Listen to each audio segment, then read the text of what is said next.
Sir, ಈಗ ಆಡಳಿತ ಪಕ್ಷದವರು ವಿಫಲರಾಗಿದ್ದಾರೆ, ವಿರೋಧ ಪಕ್ಷವು ಸಮರ್ಥವಾಗಿ ಮಾಡುವಲ್ಲಿ ವಿಫಲ ಆಗಿದೆ ಅಂತ ನಿಮ್ಮ ಮೈತ್ರಿ ಪಕ್ಷದವರು ಶರಣಗೌಡ ಕಂಕೂರ್ ಅವರು ಹೇಳ್ತಿದ್ದಾರೆ. ಶರಣಗೌಡ ಕಂಕೂರ್ ಅವರು ಭಾಳ ದೊಡ್ಡ ರಾಜಕೀಯ ಪರಿಣಿತರಪ್ಪ. ಅವ್ರ ಮಾತಿಗೆ ನಾವು ವಿಶ್ಲೇಷಣೆ ಹೇಳಿದ್ರೆ, ಆದರೆ ಬಿ ಜೆ ಪಿ ಮಾತ್ರ ಎಲ್ಲ ಸಂದರ್ಭದಲ್ಲೂ ಕೂಡ ಬೀದಿಗಿಳಿದ ಹೋರಾಟವನ್ನು ಮಾಡಿದೆ, ವಿಧಾನಸಭೆ ಒಳಗಡೆನೂ ಮಾಡಿದೆ, ಹೊರಗಡೆನೂ ಮಾಡಿದೆ, ಪರಿಣಾಮಕಾರಿಯಾಗಿ ಮಾಡಿದೆ. ಸರ್, ನಿಮ್ಮ ಮಿತ್ರ ಪಕ್ಷದವರು ಹೆಂಗೆ ಹೇಳೋದ್ರಲ್ಲಿ ತೊಗರಿ ರೇಟ್ ಸರ್ ನಮ್ಮ ಕಡಿಮೆ ಆಗಲಿಕ್ಕೆ ಮತ್ತು ಕೆಲವು ನಿರ್ಣಯಗಳು ತಗೊಂಡು ಈಗ ಆಮದ ಮೇಲೆ ಸುಂಕ ಹಿಡಿದ್ರೆ ಅದು ಏನಾದ್ರು ಎಫೆಕ್ಟ್ ಆಗ್ಬೋದು ಸರ್ ನಮ್ಮ ರೈತರು ಸಿಗೋದು. ಅಲ್ಲ, ಅದು ನೋಡಿ, ಈಗ ಸ್ಥಳೀಯವಾಗಿ ರೇಟನ್ನು ಸ್ಥಿರಗೊಳಿಸೋ ಸಲುವಾಗಿ ಮಾರ್ಕೆಟ್ ಇಂಟರ್ವೆನ್ಷನ್ ಬೇಕು. MSP ಪ್ರಕಾರ ಮಾಡಬೇಕು. ಆ MSP ಪ್ರಕಾರ ಇವರು ಮಾರ್ಕೆಟ್ ಇಂಟರ್ವೆನ್ಷನ್ ಆಗಿಲ್ಲಲ್ಲ ಇದುವರೆಗೂ. ಮಾರ್ಕೆಟ್ ಇಂಟರ್ವೆನ್ಷನ್ ಇವರು ಆದ್ರೆ ತಾನೇ ಸ್ಥಿರವಾಗೋದು. ಮುಕ್ತ ಮಾರ್ಕೆಟ್ಗೆ ಸರ್ ನೀವು ವಿದೇಶದ ಆಮದು ಮಾಡ್ಕೋತಾರೆ, ಅದ್ರ ಶುಲ್ಕ ಇರ್ಬೇಕು ಸರ್. ಅಲ್ಲ, ಅದು ಸಪ್ಲೈ ಮೇಲೆ ಡಿಮಾಂಡ್ ಮೇಲೆ ಒಂದೊಂದು ಸತಿ ಕೊರತೆ ಆಗುತ್ತೆ ದೇಶದಲ್ಲಿ, ಒಂದೊಂದು ಸತಿ ಹೆಚ್ಚಾಗ್ತದೆ, ಅದರ ಮೇಲೆ ಇರ್ತದೆ. ಅದು ಒಂದೇ ಥರ ಇರೋದಿಲ್ಲ. ಇಂಪೋರ್ಟ್ಸ್ ಆ್ಯಂಡ್ ಎಕ್ಸ್ಪೋರ್ಟ್ಸು ನಮ್ಮ ದೇಶಕ್ಕೆ ಬೆಳೆ ಕಮ್ಮಿ ಆದಾಗ ನಾವು ತೊಗೋಬೇಕಾಗುತ್ತೆ, ಜಾಸ್ತಿ ಆದಾಗ ನಿಲ್ಲಿಸ್ಬೇಕಾಗುತ್ತೆ. ಅದನ್ನು ಮಾಡ್ತಾರೆ.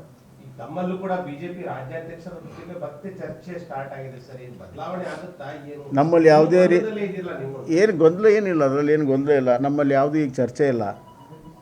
ನಾವು ಈಗ ಸಂಪೂರ್ಣವಾಗಿ ನಮ್ಮ ಲಕ್ಷ್ಯ ಈ ಸರ್ಕಾರದ ವಿರುದ್ಧ ಜನಸ್ತಮವನ್ನು ಎಚ್ಚರಿಸಿ ಜನ ಆಂದೋಲನ ಮಾಡೋ ಸಲುವಾಗಿದ್ದೇವೆ. ಈಗಾಗಲೇ ಇವತ್ತು ನಾಳೆ ನಮ್ಮೆಲ್ಲ ಘಟಕಗಳು ಕೂಡ ಸ್ಟ್ರೈಕ್ ಮಾಡ್ತಾ ಇದ್ದಾರೆ, ನಿರಂತರವಾಗಿ ಮಾಡ್ತಾ ಇದ್ದಾರೆ. ನಮ್ಮಲ್ಲಿ ಯಾವುದೇ ರೀತಿಯ ಗೊಂದಲ ಇಲ್ಲ. ಈಗಾಗಲೇ ನಮ್ಮದು ಹಳೆ ಬೇರು ಹೊಸ ಚಿಗುರು ಎರಡೂ ಇದೆ ಈ ಪಕ್ಷದಲ್ಲಿ. ಆ ಪ್ರಕಾರ ಮಾಡ್ಕೊಂಡು ಹೋಗ್ತಾ ಇದ್ದೀವಿ.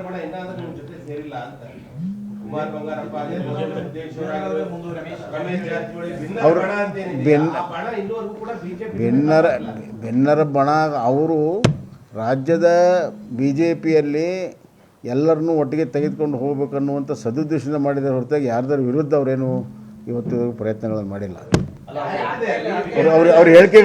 ಅವ್ರ ಹೇಳಿಕೆಗಳು ಎಲ್ಲಾದರೂ ನೋಡಿದ್ದೀರಾ ನೀವು? ಅಷ್ಟು ಪ್ರಜಾಪ್ರಭುತ್ವದಲ್ಲಿ ಅಷ್ಟಿದ್ದೇ ಇರ್ತದೆ ಅದೆಲ್ಲ. ನಮ್ಮ ಪಕ್ಷದ ಕಾರ್ಯಕ್ರಮಕ್ಕೆ ಯಾವುದೇ ರೀತಿಯ ತೊಂದರೆಗಳು ಬಂದಿಲ್ಲ, ಬರೋದಿಲ್ಲ. ನಾವೇ ಈಗ ನೋಡ್ರಿ, ಅವ್ರು ಸರ್ಕಾರದಲ್ಲಿ ಇದ್ದಿದ್ದಕ್ಕೆ ಮಾತಾಡಕತ್ತೀವಿ. ಅವ್ರಿಗೆ ಜನ ಆಯ್ಕೆ ಮಾಡಿ ಸರ್ಕಾರದಲ್ಲಿ ನೀವು ಕೂತ್ಕೊಂಡು ಜನರು ಸೇವೆ ಮಾಡಿರಿ ಅಂತ ಮಾಡಿದ್ದಾರೆ. ಹೀಗಾಗಿ ಕೇಳೋ ಹಕ್ಕು ನಮಗಿದೆ. ಅವ್ರ ಮನೆಯಲ್ಲಿದ್ದರೆ ಯಾರು ಕೇಳ್ತಿದ್ರು ಅವ್ರನ್ನ? ನಮ್ಮಲ್ಲೂ ಕೂಡ ಬಿಜೆಪಿ ರಾಜ್ಯಾಧ್ಯಕ್ಷರ ಜೊತೆಗೆ ಮತ್ತೆ ಚರ್ಚೆ ಸ್ಟಾರ್ಟ್ ಆಗಿದೆ ಸರ್. ಏನು ಬದಲಾವಣೆ ಆಗುತ್ತಾ? ಏನು ನಮ್ಮಲ್ಲಿ ಯಾವುದೇ ಏನು ಗೊಂದಲ ಏನಿಲ್ಲ, ಅದರಲ್ಲಿ ಏನು ಗೊಂದಲ ಇಲ್ಲ. ನಮ್ಮಲ್ಲಿ ಯಾವುದೂ ಈಗ ಚರ್ಚೆ ಇಲ್ಲ.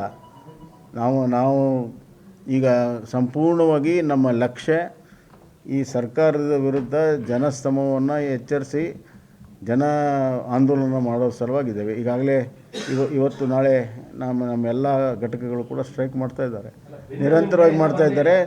ನಮ್ಮಲ್ಲಿ ಯಾವುದೇ ರೀತಿಯ ಗೊಂದಲ ಇಲ್ಲ. ಈಗಾಗಲೇ ನಮ್ಮದು ಹಳೆ ಬೇರು ಹೊಸ ಚಿಗುರು ಎರಡೂ ಇದೆ ಈ ಪಕ್ಷದಲ್ಲಿ. ಆ ಪ್ರಕಾರ ಮಾಡ್ಕೊಂಡು ಹೋಗ್ತಾ ಇದ್ದೀವಿ.